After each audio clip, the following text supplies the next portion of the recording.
Hi everyone, कैसे हैं आप सभी। स्वागत है आपका बैक टू कॉलेज चैनल के ऊपर। और मैं हूं मोहन दोस्तों, और मैं हूं 2 बार नेट हिस्ट्री से। और यहाँ पे अब आज हम करेंगे दिसंबर 2013 के अंदर जो पेपर आया था, इसके 50 क्वेश्चन जो आए थे तो वो हम करेंगे। और काफ़ी अच्छे से मैं आपको ये कराऊँगा। अगर आपको अच्छे लगे तो आप वीडियो लाइक करना। लेखा लेवा जो तकनीक द्वारा बनाए गए फलक उपकरण निम्नलिखित में से किस भूगर्भीय युग की विशेषता है। तो दोस्तों ये है मध्य प्लीस्टोसीन युग की विशेषता। तो इसके बारे में आप पढ़ सकते हो कि ये जो तकनीक है मध्य पूर्वपाषाण काल की विशेषता है। इसके अंदर क्या था, क्वार्टराइज जो पत्थरों के स्थान पर जैस्पर, चर्ट, फ्लिट आदि पत्थर प्रयुक्त होते थे, और फलकों की अधिकता के कारण इस काल को फलक संस्कृति भी कहा जाता है। तो फलक एक प्रकार का औजार होता है जिसे पत्थर को तोड़कर बनाया जाता था। तो ये आप याद रखिए। इसमें क्या है, सूची 1 को सूची 2 से मिलाना है। जो सोहागी घाट है ये है SC एल कालाइल, और बालाथल जो है ये संबंध रखती है आहर संस्कृति स्थल से। VS वाणकर जो ये संबंध रखता है, ये जो भीमबेटका है ये है VS वाणकर से संबंधित है। बुर्जहोम जो है एक कश्मीर का नवपाषाण क्षेत्र है जो सबसे पहले प्रकाश में आया था। नवपाषाण एक स्थल था। जो मध्य एशिया कौन सा क्षेत्र अरबी भाषा के मारवन नहर कहलाता था। तो इस ये मारवन नहर कहलाता था। ट्रांस जो ओक्सियाना क्षेत्र है उसको मारवन के नाम से जानते थे। निम्नलिखित को कालक्रम में लगाना हो, नीचे दिए कूट में सही उत्तर का चयन करना। जो रिंग फेंस नीति थी इसका टाइम पीरियड 1765 से 1813 है। समान संघ की नीति 1935 से के बाद स्टार्ट होती है। अधीनस्थ संघ की नीति होती है 1858 से स्टार्ट होकर 1935 तक, और जो अधीनस्थ पृथक्या की नीति है ये 1813 से 58 तक। इसके हिसाब से आप इसको लगा सकते हो ऑर्डर के अंदर, और उसकी डिटेल आप पढ़ सकते हो। इतिहास लेखन में जो प्रगति का विचार है निम्नलिखित से किसने संबंधित है। तो ये है प्रबोधन से। प्रबोधन एक विचारधारा है, उससे संबंधित ये प्रगति का विचार है। समग्र जो इतिहास की संकल्पना निम्नलिखित इतिहास लेखन विचारधारा में से किससे संबंधित है। जो ये है कालवृत्त विचारधारा से संबंधित जो समग्र इतिहास की संकल्पना है। ये काफ़ी इंपॉर्टेंट क्वेश्चन है। समग्र इतिहास कालवृत्त विचारधारा से संबंधित है। गुट निरपेक्ष की जो नीति थी उसके जो प्रमुख निर्धारक जो थे वो कौन थे।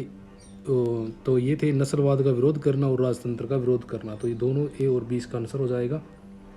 8 देखते हैं, यानी कि इसकी डिटेल भी आप पढ़ लीजिए। नासिर और टीटो और जो नेहरू इसमें प्रमुख थे, और बेलग्रेड में 1961 में सम्मेलन हुआ था। तो इसके बारे में आप डिटेल यहाँ पे थोड़ी बहुत तो जान सकते हो, तो देख लीजिए। The cold war and its origin नामक पुस्तक का जो लेखक है वह है फ्लेमिंग, D.F. फ्लेमिंग। काफ़ी इंपॉर्टेंट बुक है ये। उत्तर पूर्व अफगानिस्तान स्थित निम्नलिखित कौन सा नगर एक हड़प्पा व्यापारिक बंदरगाह था। तो बंदरगाह के नाम से सुरतगोई है वहाँ पे जो जगह है, और इसकी खोज 1962 में हुई थी। ये भी आप याद रख सकते हो। निम्नलिखित में से कौन सा बौद्ध ग्रंथ बिम्बसार के 500 पत्नियों का उल्लेख करता है। तो कौन सा जो ग्रंथ है वो महावग्ग है। महावग्ग के अंदर इसकी 500 पत्नियों का उल्लेख किया गया है। और सर्वप्रथम उसने लिच्छवी गणराज्य के शासक चेटक की पुत्री चेलना से विवाह किया था। सबसे पहले उसका विवाह होता है चेटक की बहन से, चेलना से। तो आपको ये भी याद रखना है।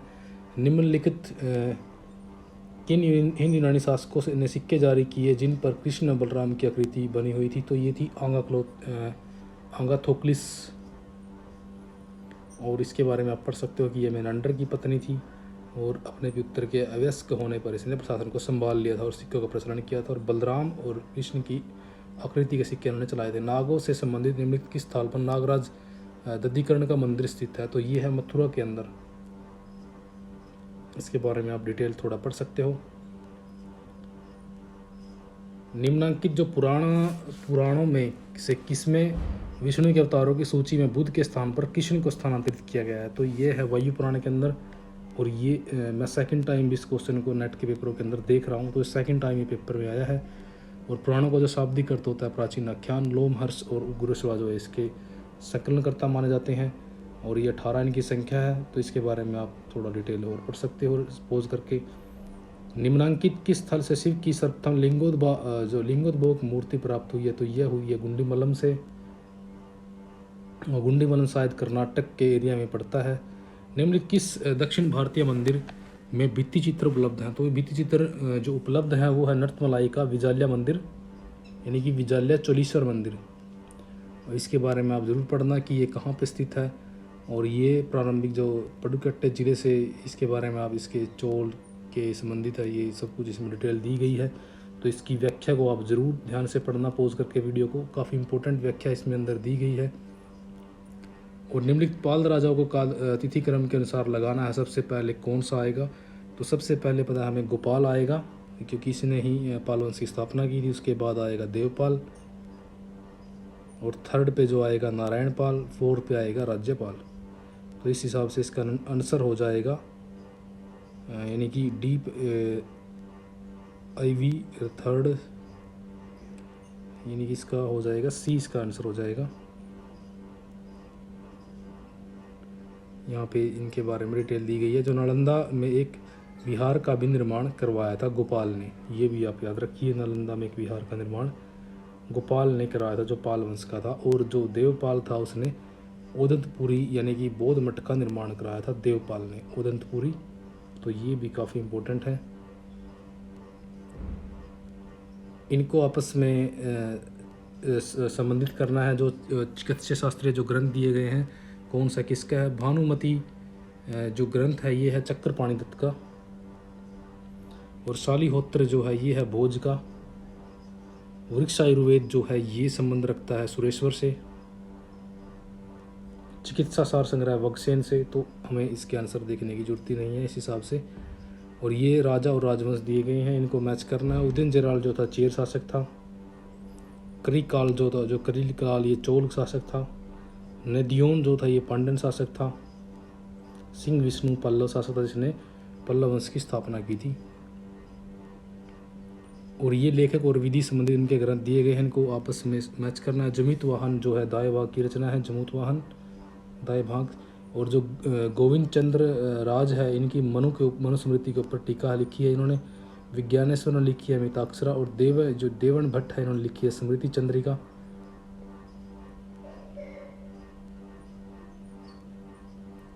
और ये आगे मंदिर और उनकी शैली, इनको आपस में सुमेलित करना है। जो नागर शैली में बना है शौनक का नीलकंठ महादेव मंदिर।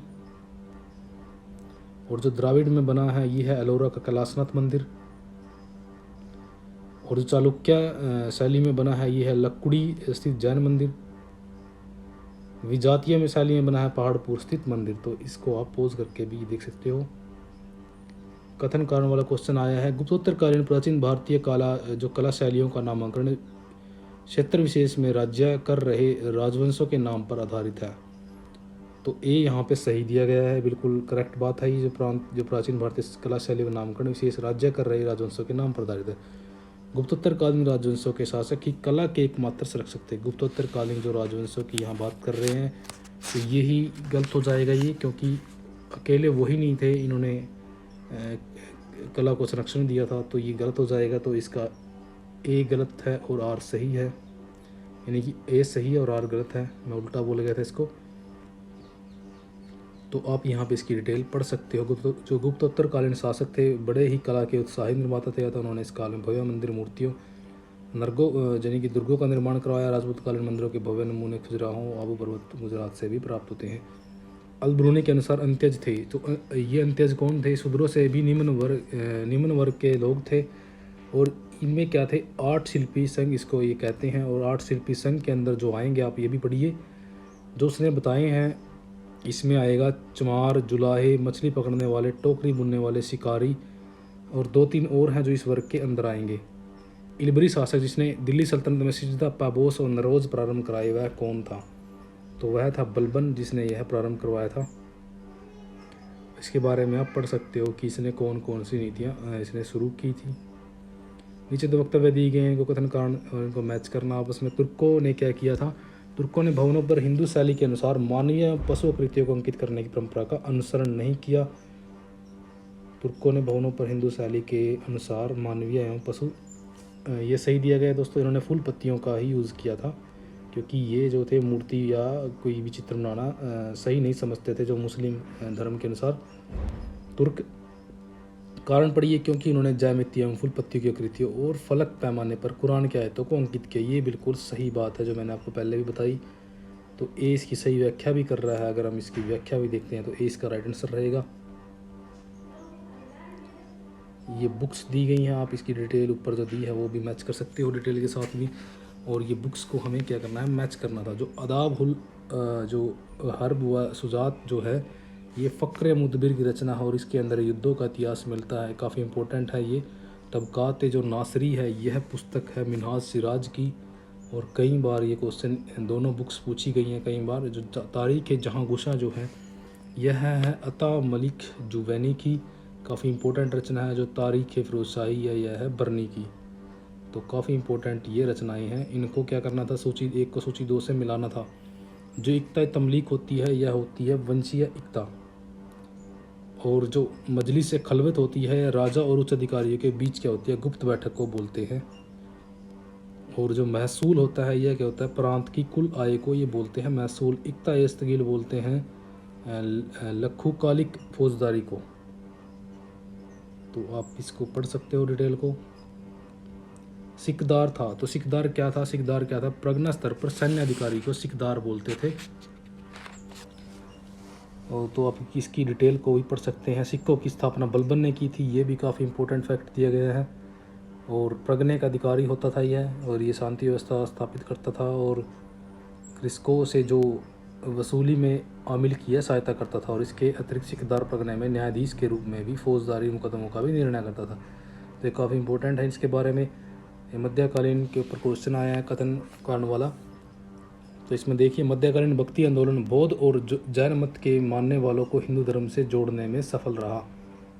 बिल्कुल सही बात दी गई है दोस्तों, क्योंकि मध्यकालीन के अंदर जो भक्ति आंदोलन चला था, उसने बौद्ध और जो जैन बन चुके थे, उन्होंने हिंदू धर्म से उनको जोड़ दिया था, क्योंकि जाति प्रथा का इन्होंने विरोध किया था। जो भी मध्यकालीन के अंदर भक्ति आंदोलन संत हुए, तो इसकी वजह से ये बौद्ध और जैन से छोड़ कर के भी कुछ लोग हिंदू धर्म के अंदर वापस आए।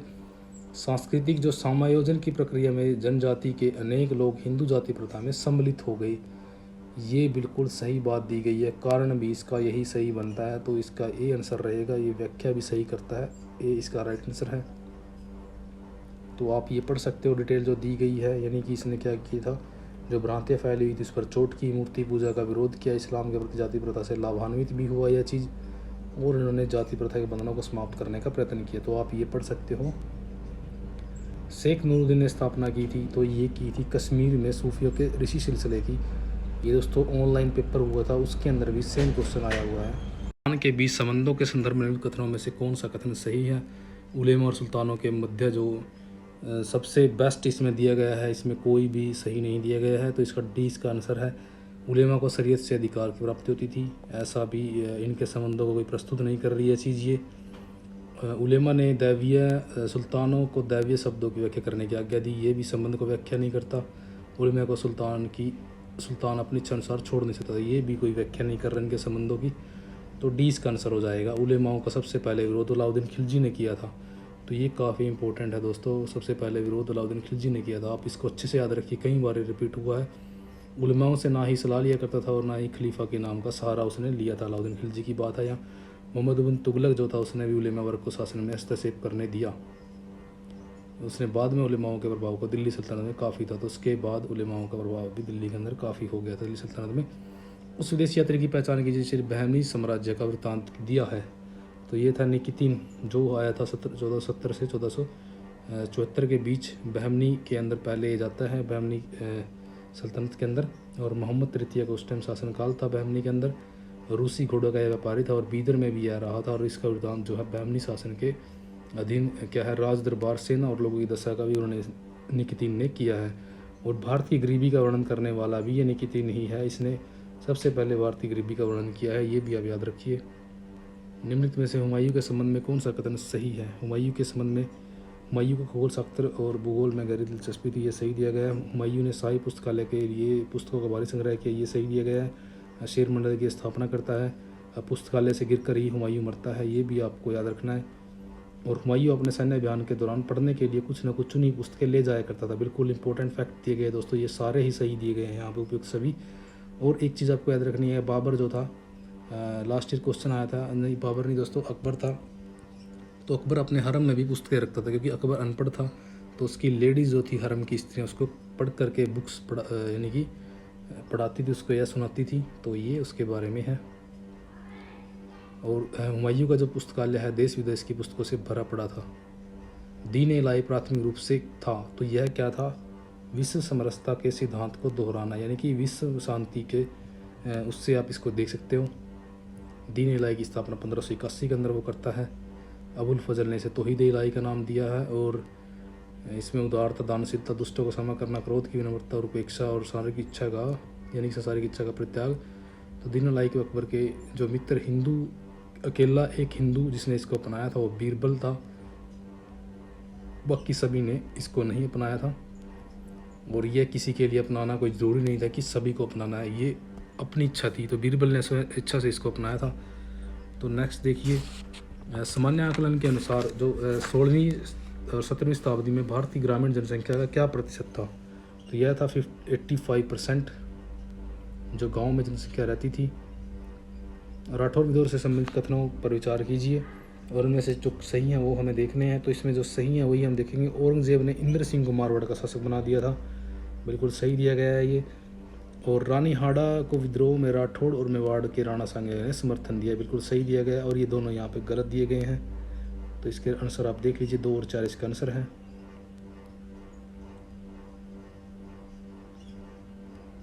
और यहाँ पर डिटेल आप रोक के पढ़ सकते हो वीडियो को। तो अंग्रेज ईस्ट इंडिया कंपनी ने निम्नलिखित में से किस अधिनियम के द्वारा चीन के व्यापार पर अधिकार को खो दिया, तो चाय और चीनी का व्यापार खोया था इसने 1833 के 4 ट्रैक्ट के तहत। तो इसको आप पढ़ सकते हो। निम्नलिखित में से कौन सा कथन गलत दिया गया है, तो गलत सही भी पढ़ेंगे, गलत भी। अमृत बाजार पत्रिका मूलतः एक बंगाली समाचार पत्र था, ये सही दिया गया है।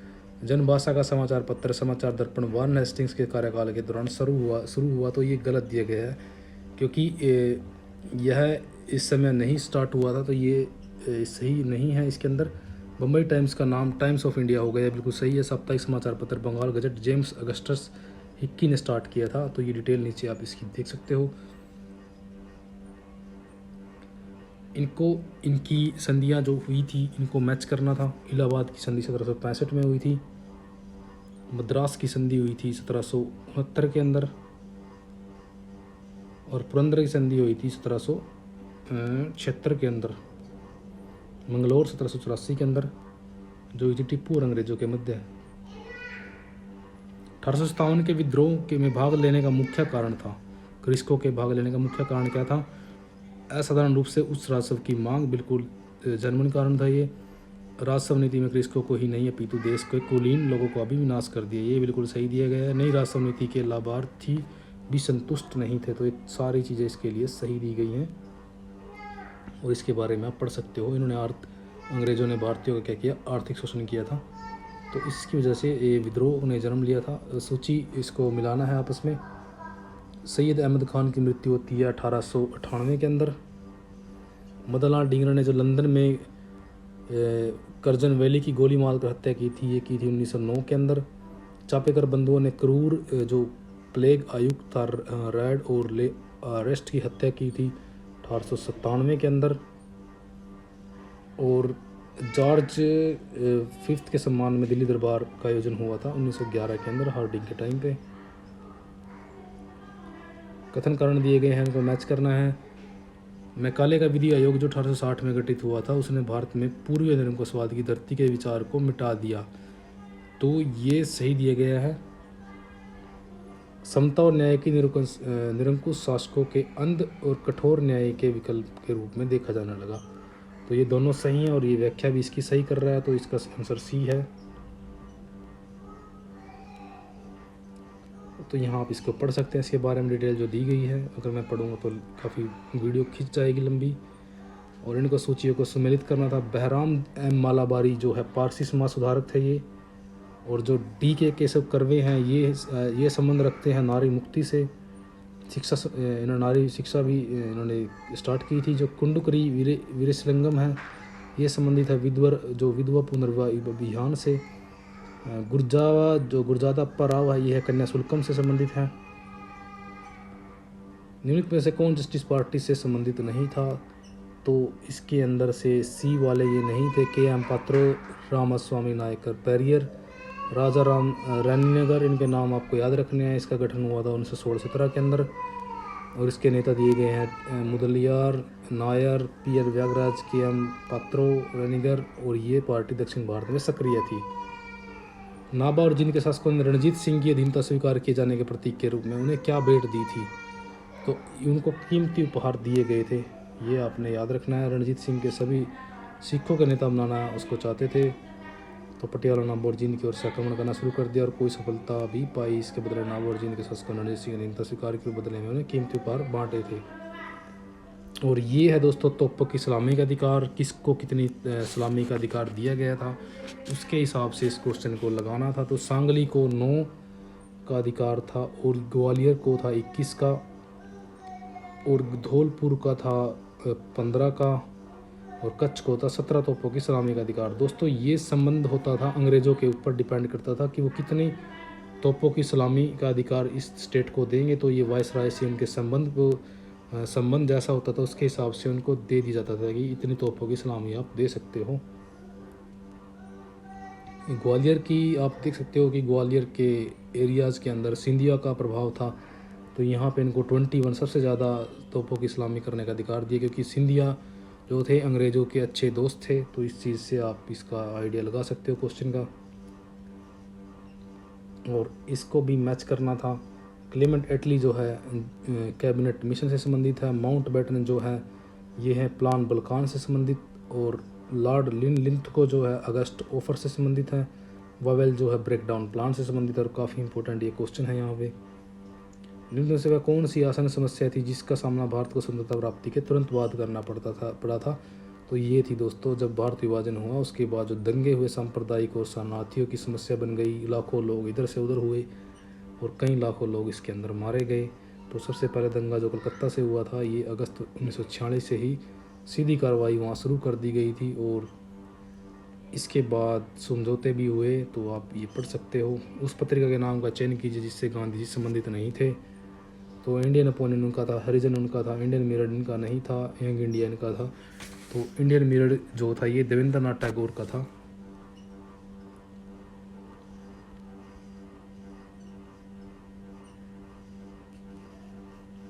और यहाँ लेखक और उनकी पुस्तकें दी गई हैं। जो लुइसन फेब्रो है उनकी बुक है द रीजन ऑफ फ्रांस फ्रेंके काम्पटे।